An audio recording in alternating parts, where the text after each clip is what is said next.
Hello guys, this is ऊंची उड़ान with Kevin डिनिल। Guys, आज हम लोग स्टडी करने जा रहे हैं प्रीपोजिशंस प्लस वर्ब की फर्स्ट फॉर्म प्लस आईएनजी।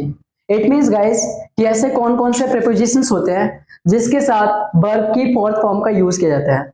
हाँ जी गाइस, ऐसी कौन कौन से प्रीपोजिशंस होते हैं जिसके साथ हम लोग वर्ब की फर्स्ट फॉर्म प्लस आईएनजी का यूज करते हैं। आज हम लोग वही प्रीपोजिशंस का स्टडी करने जा रहे हैं। जैसे कि हमारे पास कुछ प्रीपोजिशंस लिखे हुए हैं, for, before, after, without, while, by, of, to। Guys, ये कुछ ऐसे प्रीपोजिशंस हैं जिनके साथ में वर्ब की फोर्थ फॉर्म का प्रयोग किया जाता है। इसका मतलब कि इन सभी प्रीपोजिशंस के साथ में वर्ब की फर्स्ट फॉर्म प्लस आईएनजी का यूज किया जाता है। गाइस, जैसे कि हमारे पास पहला वर्स फॉर, ये हमारे पास फोर प्रीपोजिशंस है। इसका हिंदी का मतलब होता है के लिए। यदि हम लोग फॉर के बाद कोई वर्ब यूज करते हैं तो उस वर्ब के उस प्रीपोजिशंस के बाद वर्ब की फोर्थ फॉर्म का यूज होता है। यदि हम लोग एग्जांपल की बात करते हैं, मैं यहाँ पढ़ाने के लिए हूं, I am here for teaching, means for के बाद जो मेरे पास फॉर है इसके बाद मैं हमेशा वर्ब की फर्स्ट फॉर्म प्लस आईएनजी का यूज कर रहा हूं। जैसे कि एग्जांपल के साथ समझते हैं, मैं इंग्लिश पढ़ाने के लिए हूं, I am for teaching English. मैं स्कूल जाता हूं इंग्लिश सीखने के लिए, I go to school for learning English.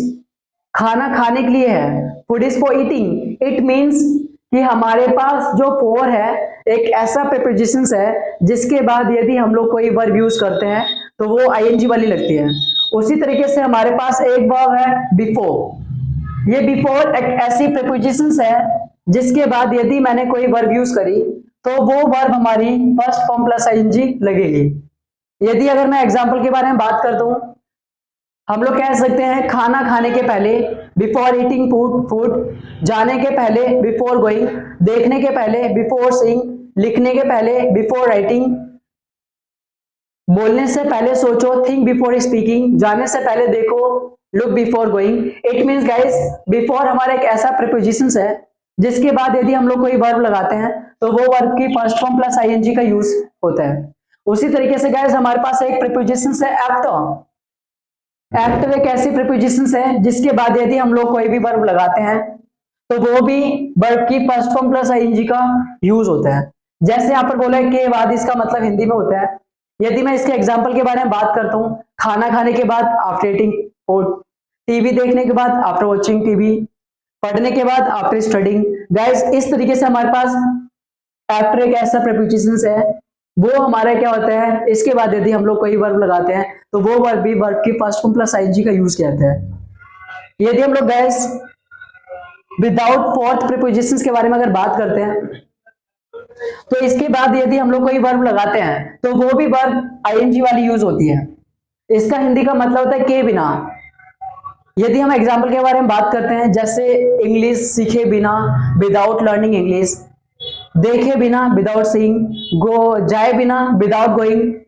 तो मतलब हमारे पास क्या है कि जब हम लोग विदाउट के बारे में हम लोग एग्जांपल जब लेते हैं और विदाउट के बाद किसी सेंटेंस में वर्ब की फर्स्ट फॉर्म प्लस आईएनजी का यूज करते हैं। अगर किसी सेंटेंस में, ठीक है, मैं विदाउट के बाद कोई वर्ब लगाता हूं तो वो आईएनजी वाली आती है। उसके बाद यदि हम लोग फिफ्थ नंबर पे देखते हैं व्हाइल, ये हमारी एक प्रीपोजिशन है। इसके बाद यदि मैं कोई भी वर्ब लगाता हूं तो वो वर्ब भी वर्ब की फर्स्ट फॉर्म प्लस आईएनजी लगेगी। जैसे हम लोग देखेंगे, इसका हिंदी का अर्थ होता है के दौरान, के वक्त, इंग्लिश पढ़ने के वक्त व्हाइल लर्निंग इंग्लिश, जाते वक्त व्हाइल गोइंग, स्कूल से आते समय किताब लेते आना, fetch book while coming from school. It means कि व्हाइल के बाद हम लोग किसी सेंटेंस में जब कोई वर्ब यूज करते हैं तो वो भी वर्ब की फर्स्ट फॉर्म प्लस आईएनजी लगती है। इसी तरीके से हमारे पास है गाइस बाय, ये सिक्स्थ प्रीपोजिशन है। इसके बाद भी हम लोग जब कोई वर्ब यूज करते हैं तो वहां भी आईएनजी की वाली फॉर्म लगती है। यदि हम लोग हिंदी के बारे में देखेंगे, कर, करके, द्वारा, इसका हिंदी का अर्थ होता है। यदि हम लोग इंग्लिश में कुछ एग्जांपल समझते हैं, by riding, by going, English सीखकर, बाय लर्निंग इंग्लिश, देखकर, बाय सीइंग। इट मींस कि हम लोग बाय के बाद यदि कोई हम लोग वर्ब की वर्ब लगाते हैं, कोई वर्ब यूज करते हैं तो वो भी आईएनजी वाली यूज होती है। इसी तरीके से गाइस हमारे पास देखा है ऑफ। ऑफ हमारे एक प्रीपोजिशन है। इसके बाद भी यदि हम लोग कोई भी वर्ब लगाते हैं तो वो वर्ब भी वर्ब की फर्स्ट फॉर्म प्लस आईएनजी लगती है। यदि इसके एग्जांपल के बारे में बात करते हैं, मैं इंग्लिश पढ़ाने का शौकीन हूँ, I am fond of teaching English. मैं जाने का शौकीन हूँ, I am fond of going. मैं पढ़ने का शौकीन हूँ, I am fond of studying. मैं पढ़ाने के मूड में हूँ, I am in the mood of teaching English या in the mood of teaching.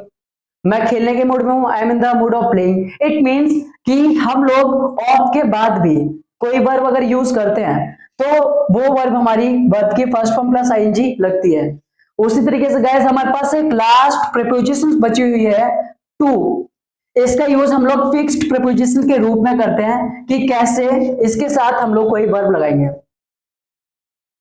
जैसे गाइस यदि हम लोग देखते हैं टू जो है एक फिक्स्ड प्रीपोजिशन के रूप में अगर हम लोग इसका यूज करते हैं तब हम लोग वर्ब की फोर्थ फॉर्म का यूज करेंगे। अदरवाइज यदि हम लोग कभी भी टू यूज करते हैं तो इसके साथ हमेशा वर्ब की फर्स्ट फॉर्म का यूज किया जाता है। बट यदि हम लोग टू का यूज फिक्स्ड प्रीपोजिशन के रूप में करेंगे तो वहां पर वर्ब की फोर्थ फॉर्म का यूज होगा।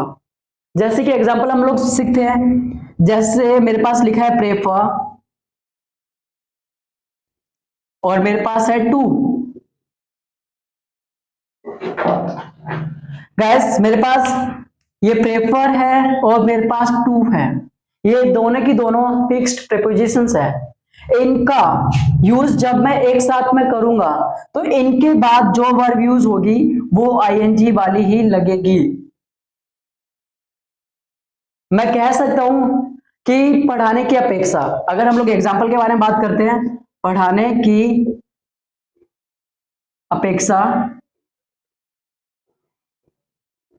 पढ़ना ज्यादा पसंद है।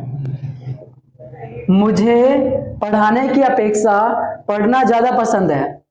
तो यहां पर मुझे जो चीज पसंद है वो चीज हमारे पास यहां पे आएगी। पसंद जो चीज होती है वो यहां आएगी और जो पसंद नहीं है, नहीं पसंद है, वो यहां पर आएगा। जैसा मुझे पसंद क्या है, मुझे पढ़ना पसंद है और पढ़ाना मुझे ज्यादा पसंद नहीं है। सॉरी, पढ़ाने की अपेक्षा पढ़ना पसंद है, या पढ़ना मुझे पसंद है और पढ़ाना मुझे ज्यादा पसंद नहीं है। अगर हम लोग इसको इंग्लिश में कन्वर्ट करते हैं तो कह सकते हैं आई प्रेफर लर्निंग रीडिंग